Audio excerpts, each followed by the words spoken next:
বাংলাদেশে একীভূত 5টি ইসলামী ব্যাংকের গ্রাহকদের জন্য একটি দারুণ সুখবর দিল সরকার।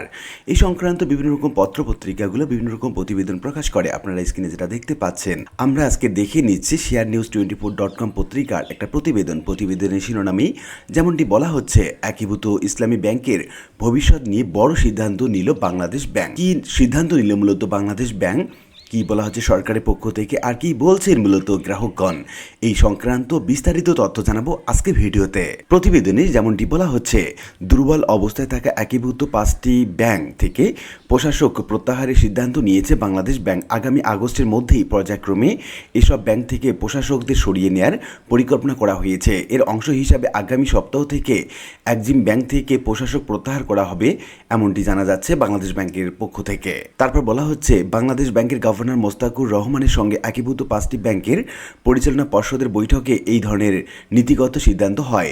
সোমবার বাংলাদেশ ব্যাংকের প্রধান কার্যালয়ে সন্ধ্যা 6:30 থেকে 10টা পর্যন্ত বৈঠকটি অনুষ্ঠিত হয়। এর আগে রোববার 5 ব্যাংকের প্রশাসকদের সঙ্গেও পৃথক পৃথক বৈঠক করেন গভর্নর।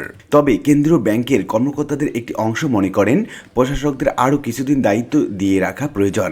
তাদের মতে ব্যাংকগুলোর সংস্কার কার্যক্রম এখনও পুরোপুরি শেষ হয়নি। বৈঠকে 5 ব্যাংকের বর্তমান কার্যক্রম, ভবিষ্যৎ ব্যবসায়িক পরিকল্পনা, কোর ব্যাংকিং সিস্টেম বাস্তবায়ন এবং পুনর্গঠন পরিকল্পনা নিয়ে আলোচনা করা হয়। পাশাপাশি পরিচালনা পর্ষদ, ব্যবস্থাপনা পরিচালক বা এমডি এবং বাংলাদেশ ব্যাংকের প্রতিনিধিদের মধ্যে ভবিষ্যৎ পরিচালনা কাঠামো নিয়েও আলোচনা করা হয়েছে।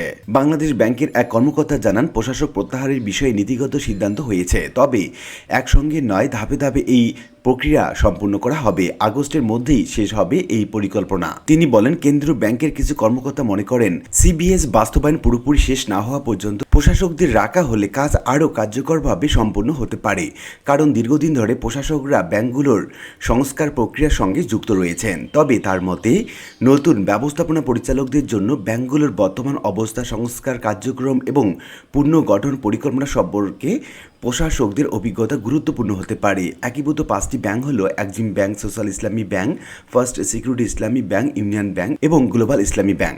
জানা গেছে, আগে সরকারের সময় Exim bank Bangladesh association of bankers বিএবি সাবেক চেয়ারম্যান নজরুল ইসলাম মজুমদার নিয়ন্ত্রণে ছিল।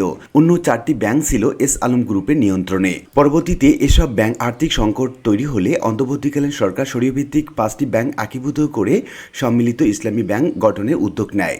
ব্যাংকটির পরিশোধিত মূলধন ধরা হয়েছে 35,000 কোটি টাকা। এর মধ্যে সরকার দিচ্ছে 20,000 কোটি টাকা, বাকি 15,000 টাকা আমানতকারীদের শেয়ারের মাধ্যমে দেওয়ার পরিকল্পনা রয়েছে। এছাড়া আমানত বিমা তহবিল থেকে 12,000 কোটি টাকা ব্যবহার করে এসব ব্যাংকের আমানতকারীদের সর্বোচ্চ 2 লাখ টাকা পর্যন্ত ফেরত দেওয়ার ব্যবস্থা করা হয়েছে। বাংলাদেশ ব্যাংকের তথ্য অনুযায়ী এই তহবিল থেকে এখন পর্যন্ত 8,22,000 আমানতকারীকে 3,887 কোটি টাকা পরিশোধ করা হয়েছে। এর মধ্যে শুধু ফার্স্ট সিকিউরিটি ইসলামী ব্যাংকের প্রায় 3,50,000 গ্রাহককে 1,600 কোটি টাকা দেওয়া হয়েছে। কেন্দ্রীয় ব্যাংকের তথ্য অনুযায়ী গত ডিসেম্বরের শেষে 5 ব্যাংকের মোট ঋণ স্থিতি ছিল 1,95,000 কোটি টাকা। এসব ঋণের বিপরীতে জামানত রয়েছে মাত্র 47,900 কোটি টাকা, যা মোট ঋণের প্রায় 24.56%। বর্তমানে ব্যাংকগুলো খেলাপি ঋণের পরিমাণ 1,70,500 কোটি টাকা, যা মোট ঋণের 87.43%। এদিকে 5টি ব্যাংকের আমানতকারীদের মঙ্গলবার বাংলাদেশ ব্যাংকের সামনে বিক্ষোভ করেন।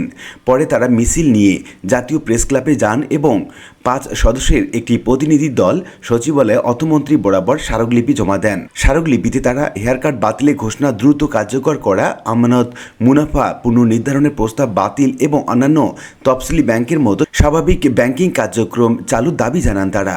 তো উল্লিখিত বিভিন্ন আলোচনা থেকে আমরা এটুকু বলতে পারি যে ইসলামী ব্যাংক অর্থাৎ একীভূত 5টি ইসলামী ব্যাংক নিয়ে বর্তমান বিভিন্ন রকম পদক্ষেপ নেওয়ার চিন্তাভাবনা করছে বাংলাদেশ ব্যাংক, এবং এই ব্যাংকগুলো খুব দ্রুতই ঘুরে দাঁড়াবে এমনটি আশা করছেন সরকার। আশা করি বিষয়টি বুঝতে পেরেছেন। আর আজকে ভিডিওটি এ পর্যন্তই। ভিডিওটি ভালো লাগলে লাইক কমেন্ট করতে ভুলবেন না। দেখা হবে অন্য কোনো ভিডিওতে। সে পর্যন্ত সবাই ভালো থাকবেন। ধন্যবাদ।